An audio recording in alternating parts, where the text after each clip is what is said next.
믿을 수 없는 일이 벌어졌습니다. 하버드 케네디 스쿨의 강의실이 순간 얼어붙었어요. 방금 전까지만 해도 한국군을 비웃던 일본과 중국 학생들은 입을 다문 채 아무 말도 하지 못했고, 미국과 유럽 출신 학생들조차 혼란스러운 표정으로 서로를 바라보았습니다. 그저 미군의 보호 아래 있는 작은 나라라고만 여겨졌던 한국이 어떻게 이 강의실을 침묵에 빠뜨렸을까요? 지금 바로 확인해 보겠습니다. 영상을 시작하기 전 구독과 좋아요 부탁드립니다. 저는 하버드 케네디 스쿨에서 국제정치학을 전공하고 있는 에릭 윌슨입니다. 사실 국제정치학과에 진학을 한 건 어쩌면 당연한 결과였는지도 모르겠어요. 어린 시절부터 전쟁 관련 만화나 영화에 푹 빠져 살았거든요. 특히 악당을 무너뜨리는 무시무시한 무기들을 보면 너무 멋져 보였죠. 그렇게 만화책에 빠져 있다가 전 거기서 한 발 더 나아가 역사, 전쟁에까지 관심을 가지게 되었습니다. 초등학교 도서관에서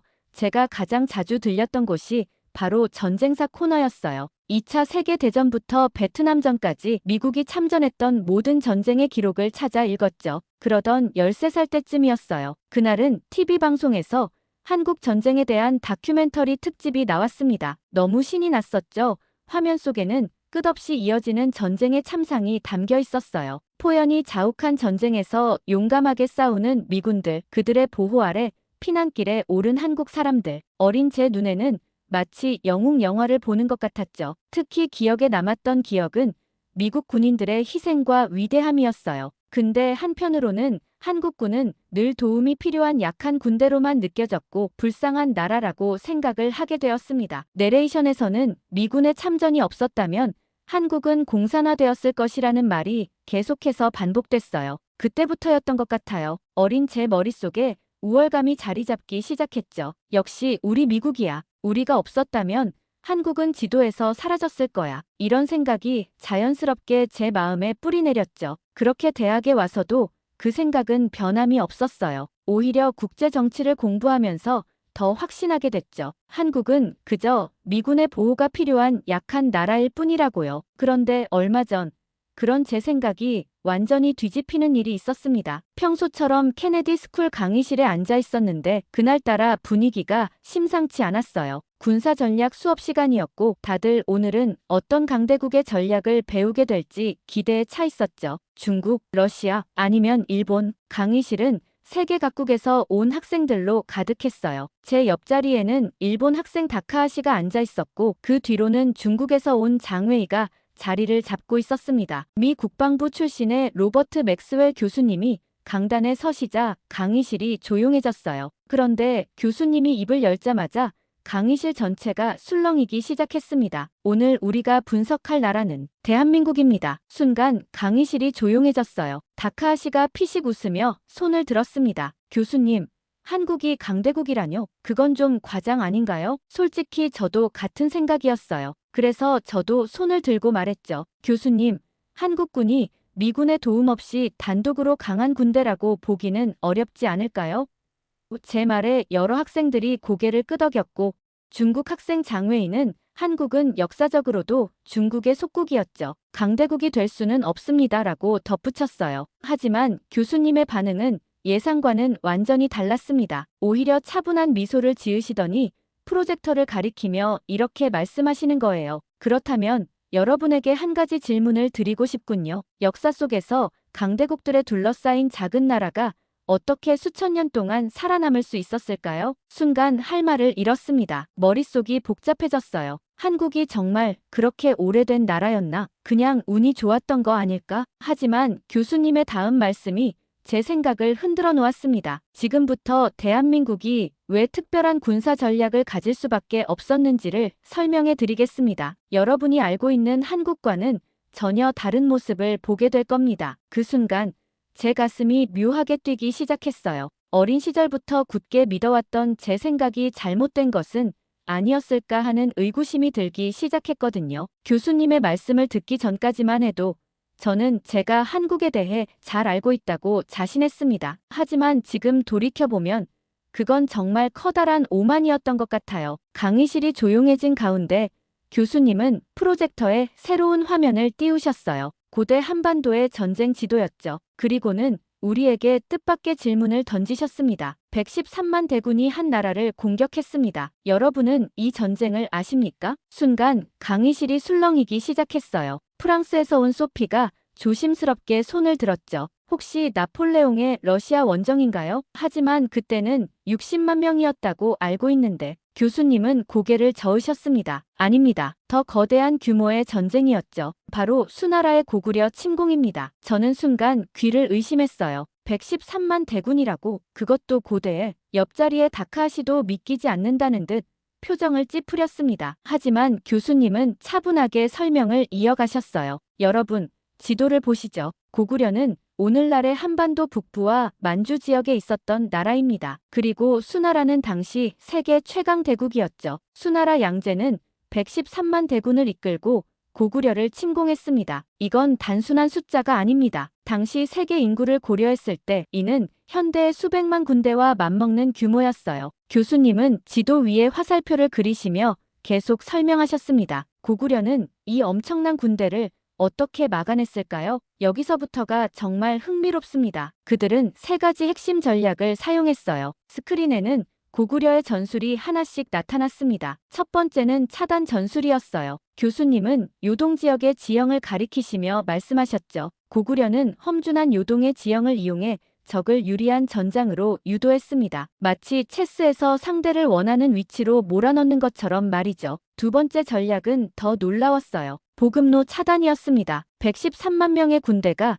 하루에 필요한 식량이 얼마나 될까요? 이들이 한 달을 싸우려면 얼마나 많은 보급품이 필요할까요?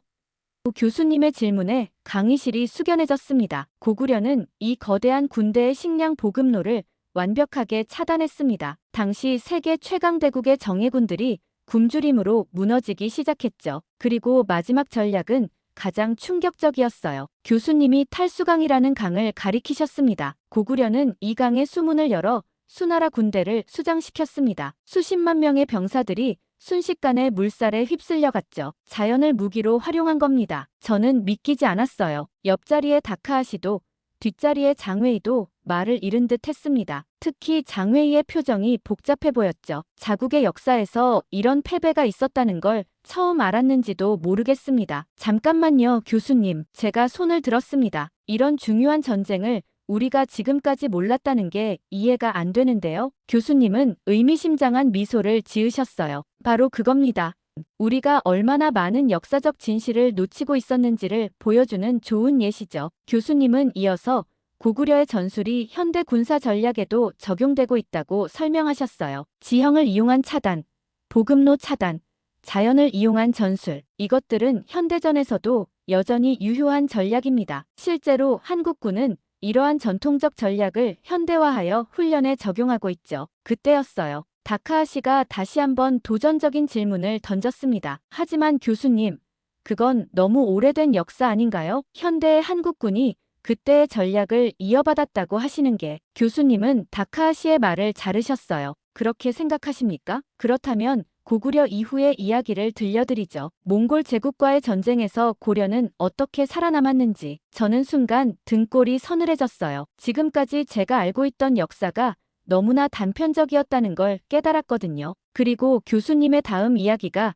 저를 더 큰 충격으로 이끌 거라는 걸 그때는 미처 알지 못했습니다. 교수님은 프로젝터 화면을 넘기셨어요. 유라시아 대륙이 온통 하나의 색으로 칠해진 지도가 나타났습니다. 여러분, 이것이 13세기 몽골 제국의 영토입니다. 당시 세계 최강의 제국이었죠. 유럽에서 아시아까지 그들이 가는 곳마다 모든 나라가 무릎을 꿇었습니다. 강의실이 조용해졌어요. 누구나 알고 있는 이야기였으니까요. 하지만 교수님의 다음 말씀에 저는 깜짝 놀랐습니다. 그런데 단 하나의 나라가 30년 동안이나 몽골에 맞서 싸웠습니다. 바로 고려였죠. 순간 다카하시가 웃음을 참지 못하고 말했습니다. 교수님, 잠깐만요. 그건 말이 안 되는데요. 징기스칸의 몽골군은 당시 세계 최강이었잖아요. 어떻게 작은 나라가 30년이나. 교수님은 오히려 흥미롭다는 표정으로 고개를 끄덕이셨어요. 그렇죠. 상식적으로는 이해가 안 되는 일입니다. 유럽의 최강 기사단도 단 한 번의 전투에서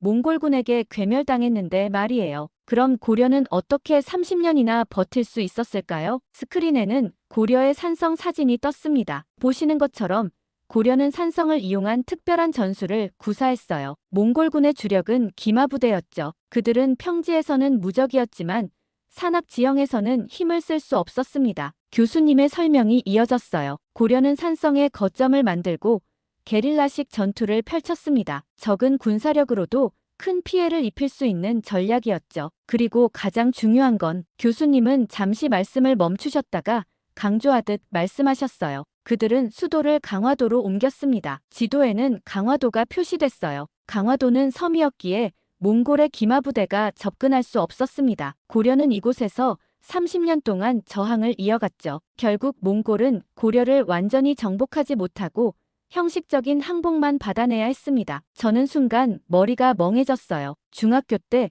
세계사 시간에 배운 내용과 너무 달랐거든요. 당시 선생님은 몽골이 아시아 전체를 정복했다고만 가르쳐 주셨는데 이런 놀라운 이야기가 있었다니 제가 손을 들었습니다. 그럼 우리가 배운 세계사는 뭔가요? 왜 이런 중요한 사실을 지금까지 모르고 있었죠? 교수님은 의미심장한 표정으로 대답하셨어요. 좋은 질문입니다. 우리가 배우는 역사는 종종 승자의 관점에서만 쓰여지죠. 하지만 실제 역사는 훨씬 더 복잡하고 놀랍습니다. 그때 다카하시가 또다시 비꼬는 투로 말했어요. 결국 고려도 항복했잖아요. 30년을 버텼다 한들 의미가 있나요? 순간 강의실 뒤쪽에서 한국 학생 이현서가 자리에서 벌떡 일어났습니다. 그렇게 말하는 당신의 조국은 몽골에 얼마나 버텼죠? 불과 몇 달 만에 무너지지 않았나요? 강의실이 순식간에 얼어붙었어요. 다카하시의 얼굴이 붉어졌고 더 이상 아무 말도 하지 못했습니다. 교수님은 그 긴장된 분위기를 부드럽게 풀어주셨어요.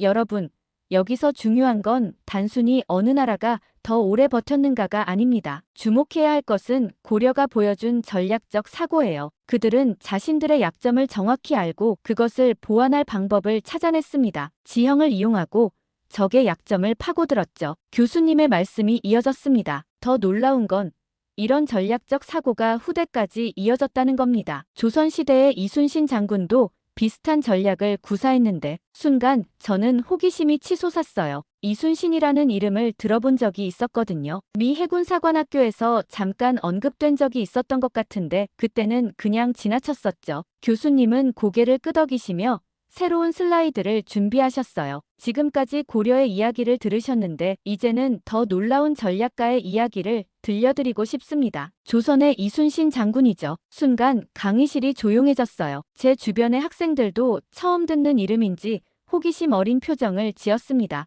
교수님은 잠시 말씀을 멈추시고 강의실을 둘러보셨어요. 임진왜란 당시 12척의 배로 330척의 적선을 무찌른 명량대첩. 이건 단순한 해전이 아닌 전략의 정수를 보여주는 사례입니다. 저는 무의식적으로 몸을 앞으로 기울였어요. 지금까지 알고 있던 역사가 얼마나 단편적이었는지 점점 더 실감나기 시작했거든요. 뭔가 더 놀라운 이야기가 기다리고 있다는 걸 직감했던 걸까요? 가슴이 조금씩 뛰기 시작했습니다. 스크린에 조선시대 그림이 나타났어요. 갑옷을 입은 장군의 초상화였습니다. 처음 보는 모습이었지만 왠지 모르게 위험이 느껴졌죠. 옆자리에 다카하시는 여전히 스캡터컬한 표정이었지만 저는 이상하게 숨이 멎는 것 같았어요. 교수님은 화면을 넘기시며 말씀하셨습니다. 명량해협입니다. 폭이 좁고 물살이 매우 빠른 곳이죠. 이순신 장군은 이 지형을 완벽하게 활용했습니다. 해류의 흐름도가 스크린에 떴어요.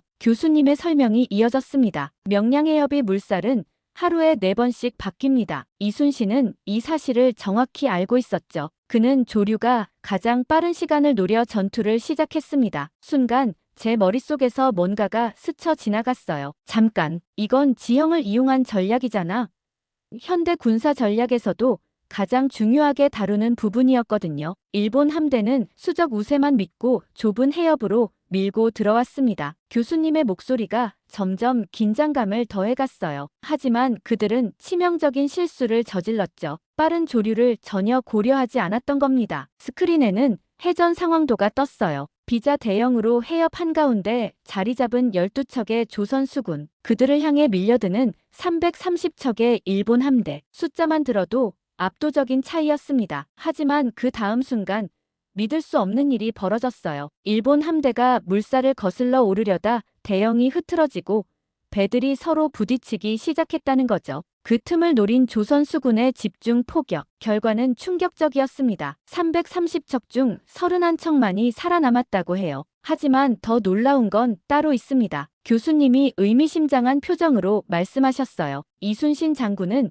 이 전투 전에 신에게는 아직 12척의 배가 있사옵니다라는 말을 남겼죠. 조정에서는 후퇴를 명령했지만 그는 자신의 전략을 믿었습니다. 그 순간 저는 등골이 서늘해지는 걸 느꼈어요. 절대적인 열세 속에서도 포기하지 않고 오히려 그 상황을 역이용해 승리를 이끌어낸 전략. 그동안 제가 배워온 현대 전략의 정수가 여기 있었던 거죠. 놀라운 건 거기서 끝이 아니었어요. 교수님께서 현대 해군 전략을 설명하시면서 이순신 장군의 전술과 놀랍도록 일치하는 부분들을 짚어주실 때마다 저는 제가 얼마나 편협한 시각을 가지고 있었는지 깨달을 수밖에 없었습니다. 강의실의 다른 학생들도 마찬가지였어요. 처음에는 반신반의하던 표정들이 점점 진지해져 갔고 특히 군사 전략을 전공하는 학생들은 열심히 메모를 하기 시작했습니다. 심지어 다카하시조차 더 이상 비아냥거리는 말을 하지 않았어요. 이순신 장군 이야기가 끝나갈 무렵 교수님이 현대 한국군으로 화제를 돌리시려는데요. 솔직히 전 많이 긴장됐어요. 지금까지 들은 역사 속 이야기들도 너무 놀라웠는데 현대 한국군은 또 어떤 모습일지 궁금하더라고요. 그런데 역시나 다카하시가 또 나서는 거예요. 역사 속 이야기는 인정하겠다면서도 현대 한국군은 미군의 도움 없이는 아무것도 못한다고. 거기다 장외인은 더 심했어요. 자기네 중국군은 100만 대군이 넘는다면서 한국군 규모가 얼마나 작은지 비웃듯이 말하는데 솔직히 저도 그 말이 맞다고 생각했거든요. 그때 교수님이 특유의 미소를 지으시더니 조용히 리모컨을 드시고는 첫 영상을 보여주셨는데 정말 충격적이었어요. 영하 20도 혹한 속에서 훈련하는 한국 UDT실 특수부대원들의 모습이었거든요. 얼음물 속을 뛰어들고 눈밭을 기어가고 그것도 모자라 맨몸으로 극한의 추위를 견디면서 훈련하는 모습을 보니까 저도 모르게 몸이 움츠러들더라고요. 그런데 이게 더 놀라운 건 이 부대가 미국 네이비실과 연합훈련을 한다는 거였어요. 미군 관계자들이 직접 한국 특수부대의 정신력과 생존력이 세계 최고 수준이라고 평가했다는데 갑자기 옆자리에 있던 다카하시 표정이 좀 묘해지더라고요. 그 다음에 나온 K9 자주포 이야기는 정말 충격적이었어요. 최고 속도가 시속 67km에 최대 사거리가 40km라는데 더 놀라운 건 이 자주포가 세계에서 가장 많은 국가가 선택한 무기라는 거예요. 나토 회원국들이 앞다퉈 도입한다는데 터키, 폴란드, 노르웨이, 호주, 에스토니아까지 심지어 미군에서도 한국의 자주포 생산 능력을 인정했다잖아요. 제가 알던 한국이랑은 너무 다른 모습이었죠. 근데 이게 다가 아니었어요. KF-21 보람의 전투기가 나오는데 F-35급 성능을 가진 4.5세대 전투기를 한국이 독자 개발했다니까요. 현재는 인도네시아와 공동 개발 중이고 여러 나라에서 도입을 검토 중이라는데 이쯤 되니까 다카하시도의 표정은 너무 놀라서 하얘진 것 같더라고요. 잠시 후 교수님이 갑자기 의미심장한 표정을 지으시면서 말씀하시는 거예요. 이게 시작에 불과하다고. 한국군이 보여줄 더 놀라운 게 있다면서요. 바로 실전에서 증명된 그들의 능력이라고. 솔직히 말씀드리면 그 순간 등골이 오싹했어요. 지금까지 본 것만으로도 제 세계관이 완전히 뒤집혔는데 더 대단한 게 남았다니 그제서야 깨달았죠. 제가 한국에 대해 얼마나 무지했는지 얼마나 편견에 사로잡혀 있었는지를. 교수님이 새로운 영상을 틀자 강의실이 순식간에 조용해졌어요. 연평해전 당시의 실제 교전 영상이었습니다. 북한 함정이 NLL을 침범하고 한국 해군이 이에 대응하는 장면이 생생하게 펼쳐졌죠. 여러분, 보시는 것처럼 이건 실제 전투 상황입니다. 1999년과 2002년 두 차례에 걸쳐 벌어진 연평해전에서 한국 해군은 놀라운 전투력을 보여줬어요. 교수님의 설명이 이어졌습니다. 화면에는 한국 해군의 대응 과정이 자세히 나왔어요. 북한 함정이 기습적으로 공격해왔지만 한국 해군은 침착하게 대응했습니다. 근접 교전 상황에서도 완벽한 대응 능력을 보여줬죠. 그때 다카하시가 또다시 의문을 제기했어요. 하지만 교수님, 그건 북한이라는 약한 상대와의 전투잖아요. 현대전에서. 교수님은 그의 말을 자르고 새로운 자료를 보여주셨습니다. 약한 상대라고요? 북한은 세계에서 가장 큰 규모의 특수부대를 보유하고 있습니다. 게다가 그들은 언제든 전면전을 일으킬 준비가 되어 있죠. 한국군은 이런 위협 속에서 매일같이 실전과 같은 상황을 겪고 있어요. 스크린에는 천안함 피격 사건 이후의 상황이 나왔습니다. 2010년 북한의 기습 공격으로 천안함이 침몰했죠. 하지만 이 사건 이후 한국 해군은 더욱 강력한 대응 체계를 구축했습니다. 대잠수함 작전 능력을 대폭 강화했고 새로운 전술도 개발했어요. 교수님은 잠시 말씀을 멈추셨다가 의미심장한 표정으로 덧붙이셨습니다. 여러분, 아시아의 어느 해군도 이런 실전 경험을 가지고 있지 않습니다. 한국 해군은 실제 전투에서 자신들의 능력을 증명했어요. 그리고는 한국군의 최근 훈련 영상들을 보여주셨어요. 영하 20도의 혹한 속에서 진행되는 특전사 훈련, 얼음물 속 해병대 훈련, 산악 지형에서 이런 극한의 훈련이 가능한 이유가 뭘까요? 교수님이 물으셨어요. 바로 실전 경험이 있기 때문입니다. 그들은 언제 전쟁이 일어날지 모르는 상황 속에서 살고 있어요. 그래서 모든 훈련이 실전처럼 진행됩니다. 순간 강의실의 분위기가 달라졌어요. 처음에는 한국군을 과소평가하던 학생들의 표정이 심각해졌죠. 특히 다카하시의 얼굴이 굳어졌는데 더 이상 반박할 말을 찾지 못하는 것 같았습니다. 교수님은 계속해서 설명하셨어요. 한국군의 특별한 점은 단순히 장비나 훈련뿐만이 아닙니다. 그들은 실제 위협 속에서 끊임없이 발전해왔어요. 이론이 아닌 실전에서 검증된 전술을 보유하고 있죠. 중국 학생 장웨이도 이제는 진지한 표정으로 메모를 하기 시작했어요. 저는 문득 궁금증이 생겼습니다. 교수님, 그럼 왜 세계는 지금까지 한국군의 이런 면을 잘 몰랐던 걸까요? 교수님은 미소를 지으시며 대답하셨어요. 좋은 질문입니다. 한국은 자신들의 군사력을 과시하지 않았기 때문이죠. 하지만 실제로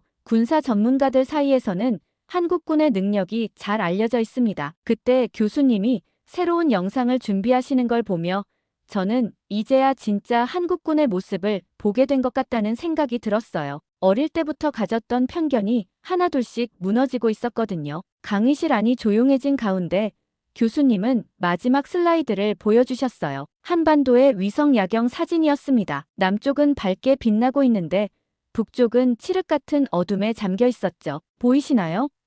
교수님이 천천히 말씀하셨어요. 이 사진은 단순한 야경이 아닙니다. 바로 대한민국의 진정한 힘을 보여주는 증거죠. 저는 그 사진을 보면서 가슴이 뭉클해졌어요. 불과 몇 시간 전만 해도 저는 한국을 그저 미군의 보호를 받는 작은 나라로만 생각했었는데 지금은 완전히 다른 시각으로 바라보고 있었거든요. 교수님은 계속해서 말씀하셨습니다. 여러분, 한때 세계는 한국을 작은 나라로 무시했습니다. 저도 그랬고요. 하지만 지금 한국은 단순히 살아남은 것이 아닙니다. 오히려 세계가 배우고 있는 나라가 되었죠. 고구려는 113만 대군을 물리쳤고 고려는 몽골 제국과 30년을 싸웠죠. 이순신 장군은 12척의 배로 330척을 무찌르는 기적을 만들어냈고요. 그리고 지금의 한국군은 그 정신을 이어받아 세계적인 강군으로 성장했습니다. 교수님은 화면을 넘기시며 말씀을 이어가셨습니다. 하지만 여러분, 진정으로 주목해야 할 것은 단순한 군사력이 아닙니다. 그것은 바로 결코 포기하지 않는 대한민국의 정신입니다. 스크린에는 한국의 현대 모습이 하나둘씩 나타났어요. 첨단 기술, 눈부신 경제 성장, 세계를 휩쓰는 문화, 그리고 그 뒤에 숨어있는 군사력까지. 전쟁의 폐허에서 일어나 세계 10위권의 경제대국이 되었고 이제는 군사 강국으로까지 성장했습니다. 하지만 그들은 여기서 멈추지 않아요. 끊임없이 새로운 도전을 하고 있죠. 다카하시는 이제 완전히 달라진 표정으로 앉아 있었어요. 더 이상 비웃음도 조롱도 없었죠. 오히려 진지한 표정으로 무언가를 깊이 생각하는 것 같았습니다. 저도 많은 생각이 들었어요. 어쩌면 우리가 한국을 너무 모르고 있었던 걸지도 모르겠다. 아니, 어쩌면 일부러 모르려고 했던 건 아닐까? 교수님의 마지막 말씀이 이어졌습니다. 세계는 이제 한국을 주목하고 있습니다. 나토 국가들이 한국에 무기를 도입하고 특수부대는 한국군과의 훈련을 요청하고 있죠. 미 해군사관학교에서는 이순신 장군의 전략을 가르치고 있고요. 그때 저는 문득 깨달았어요. 우리가 진정으로 두려워해야 할 것은 단순히 한국의 군사력이 아니라는 걸요. 그것은 수천 년의 역사 속에서 단 한 번도 포기하지 않았던 그들의 정신. 바로 그것이었습니다. 오늘의 사연 어떠셨나요? 오늘도 끝까지 함께 해주신 여러분께 진심으로 감사드리며 다음 영상도 재밌고 유익한 사연으로 돌아올 것을 약속드립니다. 여러분들의 구독과 좋아요, 알림 설정은 영상 제작에 큰 힘이 됩니다. 감동 모드였습니다.